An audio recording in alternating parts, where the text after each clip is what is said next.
12 engineers, 72 hours, $300 million bleeding out on the 47th floor, and not one person in the building could stop it. The man mopping the hallway outside didn't work for the company. He was a contract cleaner hired through the building's facilities management. He stopped at the server room door, listened, propped it open with a rubber wedge, sat down at the diagnostic terminal in the corner, industrial cleaner still wet on his hands, a small black flashlight moving across the hardware with the precision of someone who had done this 10,000 times before. Nobody noticed. They were looking at the wrong layer. He knew that in 4 minutes. At 5:55 in the morning, the board turned green. By 6:17, the CEO had watched the security footage 3 times and hadn't moved from her chair. The man in gray coveralls had fixed what no one else could, and who he actually was would prove far harder to explain than the system itself. The coffee maker in Callum Hess's kitchen was the kind that required no app, no Wi-Fi, no subscription. It beeped at 6:42 every morning because that was the number he'd entered the first time he set it up 3 years ago in a different apartment, with a different life still partially intact. He had never changed it. He had never found a reason to. He filled 1 mug, set it on the counter, stood at the kitchen window while the November dark pressed against the glass, watching the neighbor's oak tree lose its last leaves in the wind. The tree had been losing those leaves for 2 weeks. There were not many left. He drank his coffee and watched the ones that remained. At 6:58, he rinsed the mug and put it in the drying rack before Eli came downstairs. Eli Hess was 7 years old and ate breakfast the way some people read legal documents, methodically, without looking up, absorbing everything. This morning, it was cereal and a library book about deep-sea creatures, propped against the box because both hands were needed for the spoon. Callum made his lunch while Eli read. Turkey on wheat, crusts removed, a small bag of pretzels on the side. He had cut the crusts off Eli's sandwiches since the boy was 4, when he'd said once that he didn't like them. He had simply never stopped. "Dad," Eli said, without looking up from the anglerfish diagram. "Yeah. Do you think the people at the building know you used to be an engineer?" Callum set the lunchbox on the counter. "No." Eli turned a page. "Does it bother you?" The honest answer was complicated. The answer Callum gave was, "Get your shoes." Eli closed the book, slid off the stool, and went to find his shoes with the unhurried efficiency of a child who had learned that his father's deflections were not evasions, but load-bearing walls. Things you didn't push on because the structure needed them to stand. The notification arrived at 8:43 while Callum was on the bus. A portal update. Application number 17. Systems Infrastructure Lead, mid-sized firm in Bellevue. Status changed to under review complete. Thank you for your interest. He knew what that meant. He had learned what that meant across 16 previous iterations of the same language. The background check had come back. The notation from Vantex Technologies had surfaced, as it always did, like something that had been placed in the water upstream and would keep arriving regardless of how many times he walked away from the riverbank. He put the phone in his jacket pocket. The bus lurched through a yellow light. A woman across the aisle was asleep against the window, her breath fogging the glass in small, rhythmic clouds. He watched the city move past, the coffee shops opening their doors, the dog walkers negotiating wet sidewalks, the ordinary machinery of a Tuesday morning that did not know or care about the notation in his file. He had 9 hours before his cleaning shift started. He spent 4 of them at the public library on 4th Avenue, working through the second half of a textbook on distributed systems architecture he had borrowed the previous week. Not because the knowledge was new, because reading it kept the part of his brain that had been trained for this kind of work from going quiet entirely. He was not ready for that silence. At 3:15, he was at the school gate. Eli came through the doors at a run, backpack bouncing, and shoved a folded piece of paper at him before he'd finished slowing down. I drew what you do at night. Callum unfolded it. Pencil on white paper. A man in a tall building, surrounded by dark. The building's windows were filled with yellow light. The man inside was the only figure in the drawing. Eli had written at the bottom, in the careful block letters of someone who had recently learned to write and was not yet casual about it. Bia Katwai Lon. Then, in English below it, as though translating for someone, Dad when he grows up. Callum looked at the drawing for a moment. Then he folded it along its original creases and put it in the front pocket of his jacket. Accurate, he said. Eli looked satisfied. He began walking and began talking about the anglerfish, and the walk home was the best part of Callum's day, in the way that some things are the best part of your day, without you ever having to decide that they are. The Meridian Tower stood on 3rd Avenue, with the self-assurance of a building that had been told it was important. 48 floors of glass and steel, the top 14 of which belonged to Meridian Systems, a software company building infrastructure management platforms for commercial and municipal clients, currently valued at a number that required several commas to write correctly. From the outside, it looked like the future. Inside on the 47th floor, it had been looking like a problem for 72 hours. Callum arrived at the service entrance at 9:53. Denny Park was in the facilities office, reviewing the night's route assignments with the particular focus of a man who treated floor cleaning logistics with the same seriousness that other people reserved for military operations. Denny was 55 and had worked in this building for 13 years. He had seen 3 different companies occupy these floors. He had seen equipment arrive and depart, staff expand and contract, crises arrive with great noise and resolve themselves or not. He was not easily impressed, and he was not easily rattled. He handed Callum his card assignment without looking up.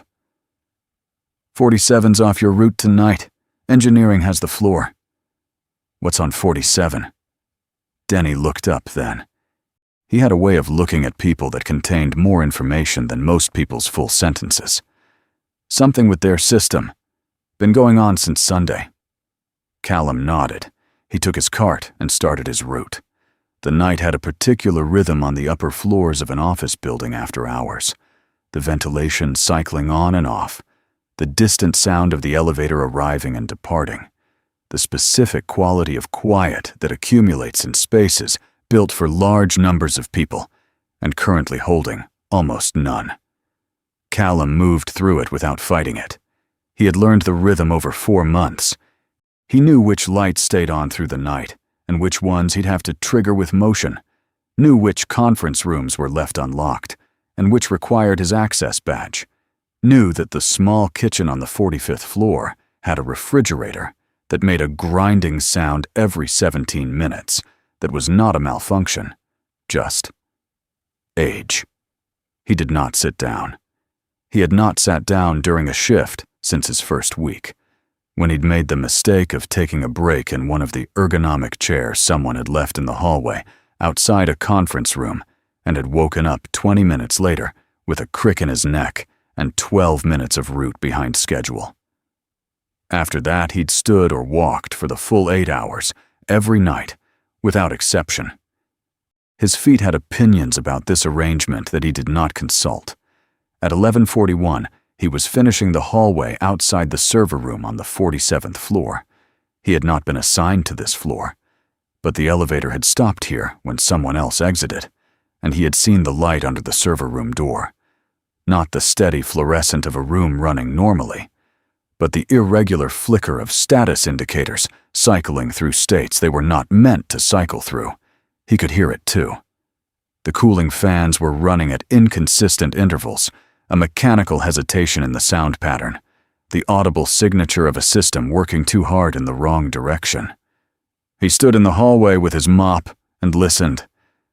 Through the narrow gap at the bottom of the door, he could see the floor of the server room and the shadows of several people moving through it, and the wash of red light from the status board on the far wall.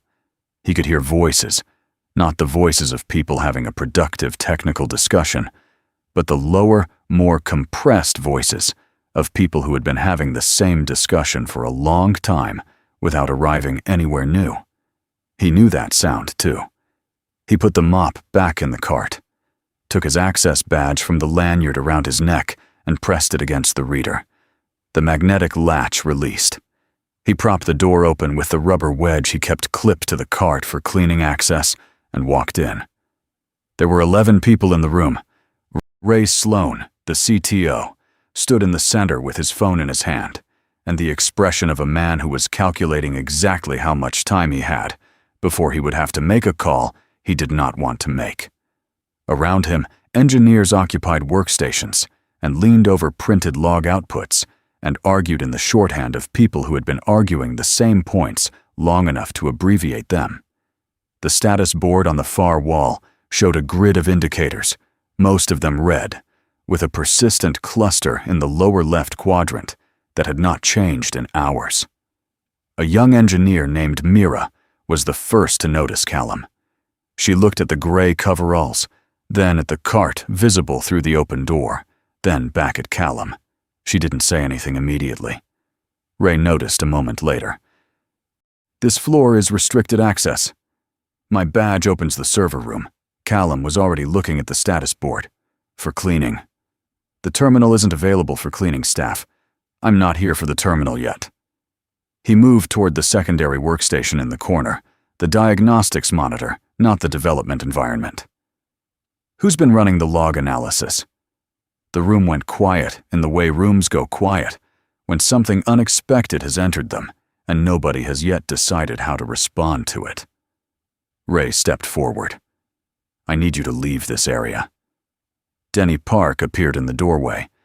He had followed the cart to the 47th floor with the quiet efficiency of someone who had developed, over 13 years, an accurate sense of when situations were developing that required his presence. He looked at Ray. He did not move from the doorway. He did not say anything. He simply stood there, and his standing there communicated something that Ray received and processed, and ultimately did not override. Mira pulled a chair out from the corner workstation and set it in front of the monitor without being asked. Callum sat down. He had not sat down during a shift in 4 months. The chair was one of those ergonomic models with adjustable lumbar support and armrests that could be repositioned in 6 directions. He adjusted none of them. He just sat and opened the diagnostic interface and began reading logs. He did not rush. He worked horizontally through the data, following the timestamps without forcing them toward a conclusion he'd already reached. The error records told one story. The resource allocation data told a slightly different one. The discrepancy between them was small, the kind of small that looks like noise until you understand what the noise is covering. He found it in 4 minutes. The fault wasn't in the primary load balancing module. That was where everyone had been looking, which was precisely why no one had found it. The fault was in a secondary optimization routine, a performance enhancement patch that had been added to the system 6 months earlier. Under normal operating conditions, it ran cleanly. Under high load, it introduced a timing conflict with the main module's safety check interval. 2 processes stepping on each other at the exact moment the system most needed them to cooperate. The loop wasn't eating itself. It was being fed. Callum took the small black flashlight from his jacket pocket and used it to check the physical hardware configuration on the rack nearest the terminal, the connection points for the secondary processing unit. He was looking for something specific. He found it.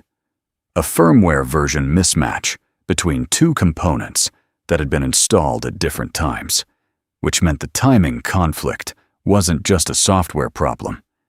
It was a software problem sitting on top of a hardware configuration that made it worse. He straightened, looked at the status board, looked at the terminal. He did not have administrator credentials. He did not have access to the production code base. What he had was access to the diagnostics interface and the ability to write a temporary routing instruction, a manual override that would reroute the optimization routine's timing call through a buffer sequence, preventing the conflict long enough for someone with proper credentials to implement a permanent fix. It was not a solution. It was a splint. He typed for 7 minutes. He tested the instruction twice. Then he executed it. The status board changed. The red cluster contracted, indicator by indicator, amber to green, moving across the lower left quadrant with the steadiness of something that had been waiting for exactly this. The cooling fan settled into a smooth, even hum.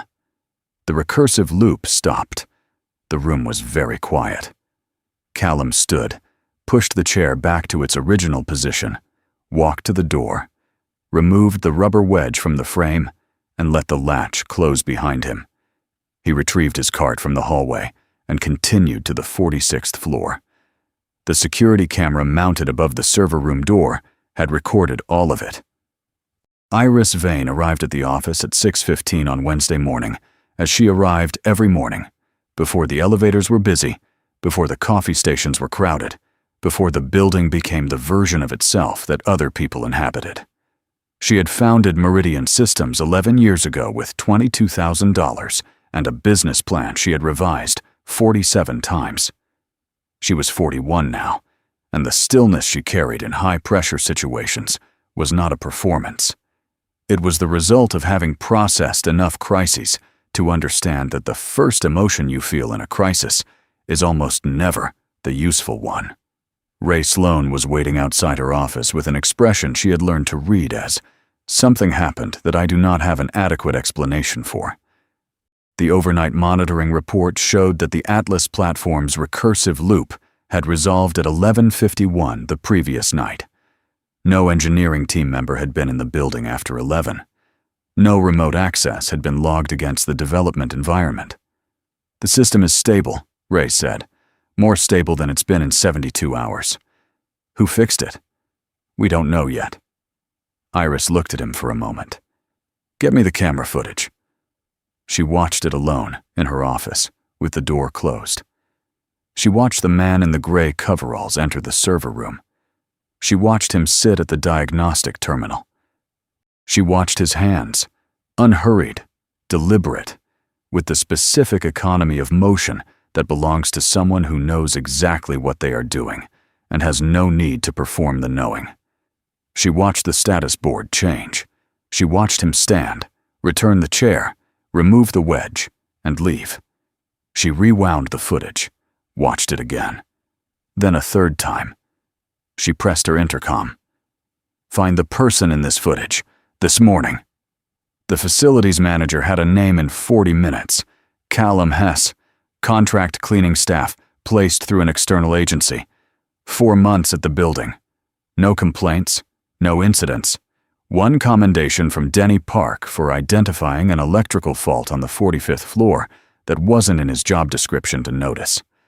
Iris looked at the name for a moment. Then she asked her assistant to run a background check. The background check returned a notation. Vantex Technologies. Professional misconduct. Investigation concluded. Notation placed. She read it twice. She read the date it was placed. She looked at the camera footage again, specifically at the timestamp in the corner, and specifically at the hands moving across the keyboard, and specifically at the way the man had stood up after the board turned green and pushed the chair back to where he'd found it, before walking out without looking back. She called Ray into her office. He came in carrying the background check printout, with the expression of someone who believed he was delivering a conclusion. She looked at the printout. She looked at Ray. "Schedule him for this morning," she said. "Not through HR directly." The notation. I can read. She turned back to the window. "Schedule him." Callum's phone rang at 8:03. He was at the kitchen table. Application number 18 open on his laptop. Cover letter in progress. For a position he had already calculated had a 60% chance of ending at the background check stage. He looked at the unknown number. Picked up. The voice was direct and did not waste time on preamble. She was Iris Vane. She wanted to meet with him this morning. Her office. He looked at Eli, who was putting his shoes on with the focused attention of someone for whom shoelace tying was still a matter requiring full concentration. "I have something at 9, Callum said. 10 o'clock. A pause. "I don't have anyone to watch my son." A shorter pause on her end. "Bring him." He looked at the phone for a moment after she ended the call. Then he closed the laptop, helped Eli with the second shoelace, and walked him to school. Cora Dennis was at the reception desk when Callum arrived at Meridian Tower at 9:58. She was 29, and had been at the front desk long enough to have developed an accurate read of the various categories of person who walked through the lobby: clients, vendors, job candidates, engineers who'd forgotten their badges.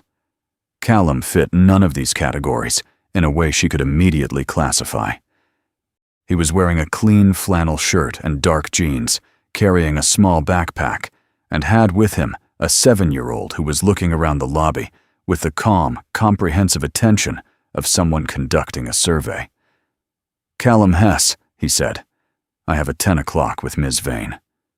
Cora checked the calendar. He was there. She stood, came around the desk, and extended her hand toward Eli. "Would you like to come sit somewhere comfortable while you wait?" Eli looked at his father. Callum nodded. Eli followed Cora to a small sofa near the elevator bank, where she produced a glass of water with a straw from somewhere that seemed to be reserved specifically for this purpose, and where Eli settled with his backpack and removed the library book about deep-sea creatures and opened it to where he'd stopped that morning. Callum was shown to the 11th floor. Iris Vane's office had floor-to-ceiling glass on 2 sides and a view of Elliott Bay that on clear days extended to the Olympic Mountains. It was not a clear day. The bay was the color of old pewter, and the mountains were invisible behind low clouds. She was standing when Callum was shown in, and Ray Sloan was seated to her right, and the background check printout was on the desk between them, and nobody smiled. She looked at him the way she looked at data when the numbers weren't adding up, not with hostility, but with the specific quality of attention that wants the discrepancy explained rather than resolved. "Who authorized your access to that terminal?" "Nobody." He met her eyes. "My badge opens the server room for cleaning. The terminal wasn't locked. I used what was available." "You modified a live production environment," Ray said. "I wrote a routing buffer through the diagnostics interface." His voice was even. "I didn't touch the production code base. What I did was equivalent to manually adjusting a valve while a pipe is leaking. You still need to replace the pipe. But now you have time to do it without flooding the floor." Silence. Ray opened his mouth. Iris held up one finger, and he closed it. She was looking at Callum with an expression that had shifted. Still precise, still guarded. But something behind it had recalculated. The spreadsheet had produced a number that didn't fit the existing model. Iris Vane did not dismiss numbers that didn't fit the model. She examined them. She turned to the whiteboard on the side wall, took a marker from the tray, held it out. "Explain what you did. And why." Callum stood at the whiteboard for a moment. He had not stood at a whiteboard in front of a room full of engineers in 8 months. His hands were steadier than he had expected. He began at the top, the architecture of the load balancing logic as he'd been able to reconstruct it from the monitoring data. The primary module, the optimization patch, the integration point, the timing intervals, the exact window in which 2 processes collided under high load conditions. He labeled each component with the precision of someone who had spent 9 years drawing these diagrams on whiteboards and in design documents and in his own head at 2 in the morning when he couldn't sleep. Nobody interrupted. He drew the buffer sequence he had implemented and explained why it was structurally sound as a temporary measure and what permanent solution it was pointing toward. He circled the integration point in red, wrote next to it, "This is where the actual fix lives." When he turned back to the room, Mira, who had apparently followed the situation upstairs and was now standing near the back wall, was looking at the board with the expression of someone who had just recognized something they should have seen earlier. "He's right," she said. She was addressing the whiteboard. "The timing conflict in the secondary routine. We didn't check that layer because the patch was performance only. We assumed it was clean." A pause. "He's right." The room was quiet for several seconds. Iris looked at Callum. "Where did you learn this?" "Vantex Technologies. Lead systems engineer, 9 years. Energy routing automation for industrial facilities across the Pacific Northwest." Ray's voice was careful. "Vantex filed a misconduct notation against you." "Yes." "And you're cleaning floors." "Yes." Another silence. Iris had not moved from her position. The morning light behind her made her expression harder to read, but her voice when she spoke again was different. Not softer, but more considered. The way a voice gets when the calculation is still running, but has already produced a preliminary result. "Tell me about the Vantex incident." "All of it. All of it." What followed was not a comfortable conversation. It was a factual one. Callum laid out the timeline, the original system design, his written objections to Preston Gall's proposed modification, the timestamps on the revision, the cascade failure during the client demonstration, the investigation, the outcome. He presented it the way he had always presented it to himself, as a sequence of events with a clear causal structure. Even though that structure had cost him 8 months, he would not get back. Iris listened without interruption. When he finished, "Do you have copies of the objection memos?" "On a personal hard drive at home." She looked at Ray, then back at Callum. 3 seconds passed. In Iris Vane's decision-making process, 3 seconds was a long time. "I want you to come back this afternoon. Bring the documentation." Callum picked Eli up at 3:15. They walked to the bus stop. Eli asked questions about the meeting, not the anxious questions of a child who senses trouble, but the logistical questions of a child interested in how things work. What kind of company was it? What kind of problem was it? Whether the people there were smart. "Some of them," Callum said. "Were you smarter?" "I knew something they didn't know." Eli considered this with the seriousness it apparently deserved. "Is that the same thing?" Callum looked at his son. "No, it's different." Eli nodded, apparently satisfied that this distinction had been acknowledged, and moved on to asking about dinner. In the corner office on the 48th floor, Iris was on the phone with the company's legal team. She had the objection memo documentation to review. Callum had sent scanned copies from his phone before leaving the building. She had read them twice in the elevator and once more at her desk. The timestamps were intact. The metadata was clean. The pattern that emerged from reading the memos alongside the Vantex investigation report was not subtle once you knew to look for it. She told the legal team what she needed and what timeline she expected it on. Her assistant, listening from the doorway, wrote down the instructions without being asked to. That evening, before she left the building, Iris walked through the 47th floor.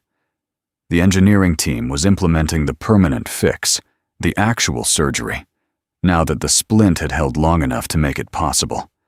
The status board was running green. The cooling fans were steady. She paused outside the server room and looked at the diagnostic terminal in the corner, the one with the slightly adjusted chair angle, the one where someone had sat down at 11:41 the previous night and done the thing that 12 people with full access and proper credentials had spent 72 hours failing to do. She went back to her office and worked until 8. Callum's second meeting with Iris Vane happened on Friday afternoon, not in the conference room, but in her office. One chair across from her desk. No Ray. No printout on the table between them. She had read the documentation. She had spoken to the legal team.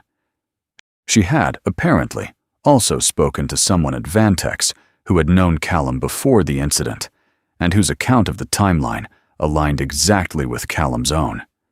She told him what the legal team could do, a formal challenge to the Vantex notation, submitted to the Washington State Engineering Board with ardent documentation.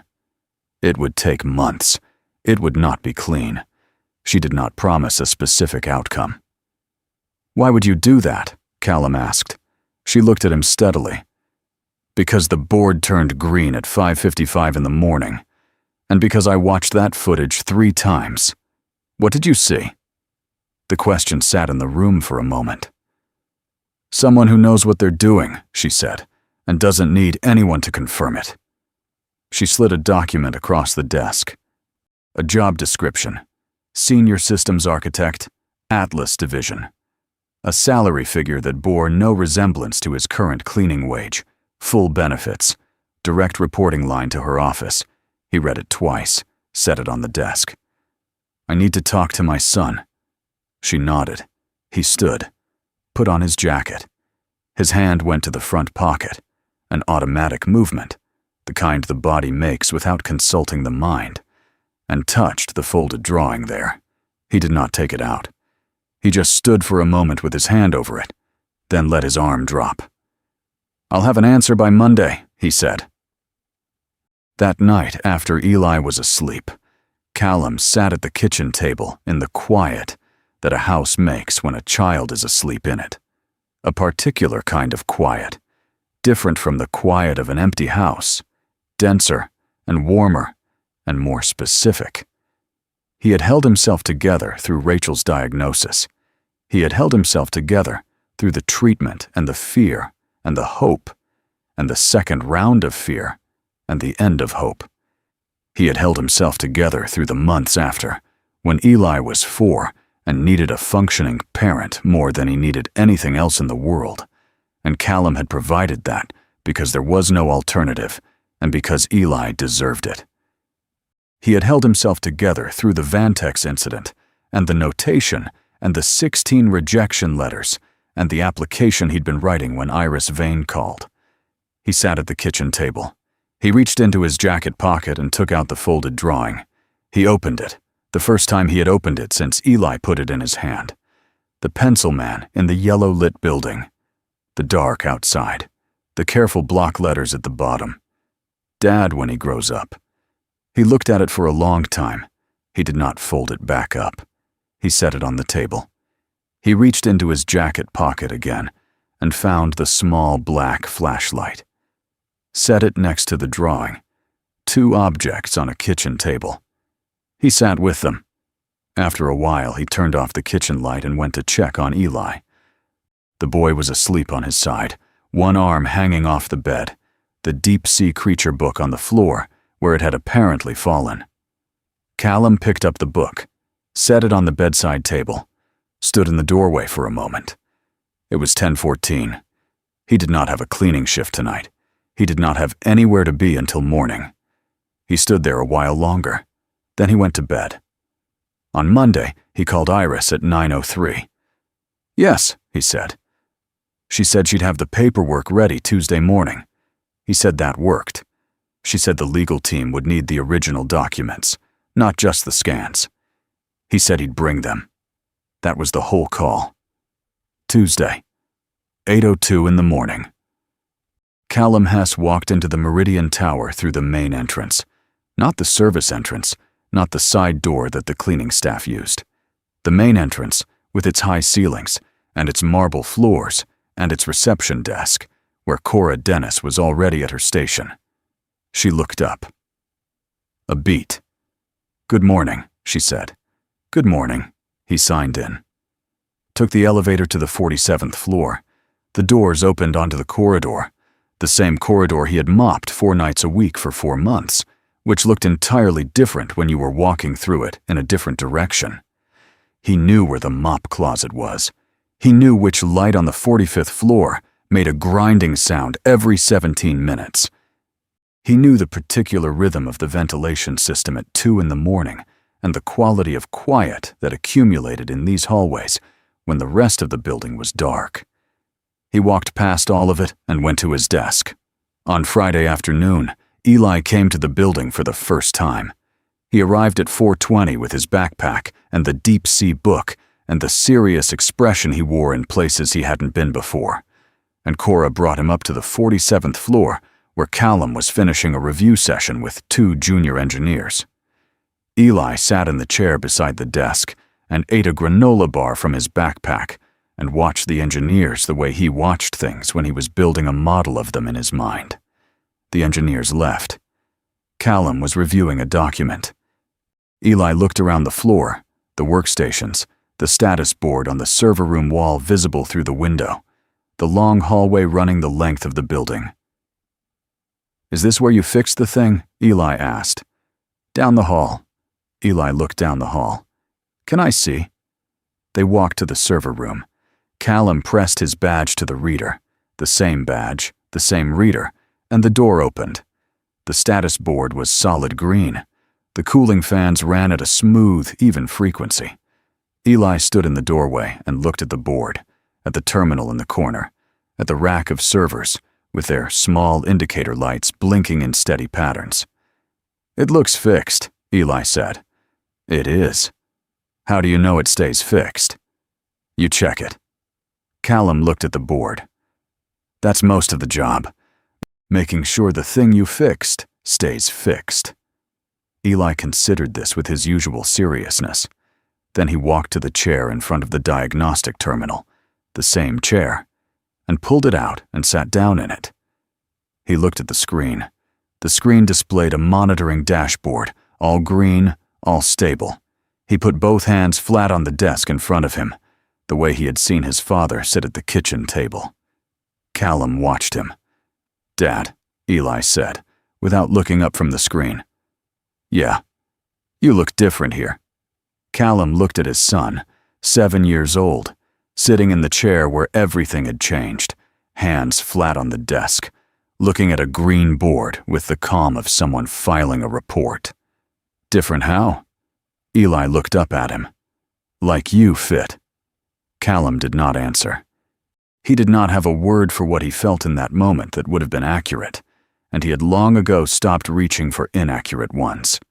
He put his hand briefly on the top of Eli's head. Eli leaned into it slightly, the way he had since he was small, then straightened and looked back at the screen. They stood there for a while, the two of them, in the room where the board was green, and the fans ran steady, and the system was doing what it was supposed to do. Then Callum said, "Ready?" Eli slid off the chair, pushed it back to where he'd found it, and followed his father to the elevator. On the way down, he asked about dinner. Callum said they had food at home. Eli asked if they could stop at the store anyway. Callum said yes. In the lobby, through the glass front doors, the city was moving through its Friday evening, dispersing, reorganizing, the particular amber light of November, late afternoon, catching the puddles on the sidewalk and the glass of the building opposite.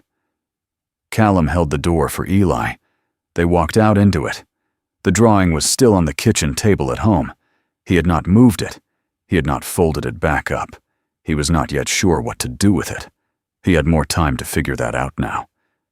He walked with his son toward the corner store, and the evening came in around them, and the city did not know or care what had happened on the 47th floor, and that was fine. That was exactly fine.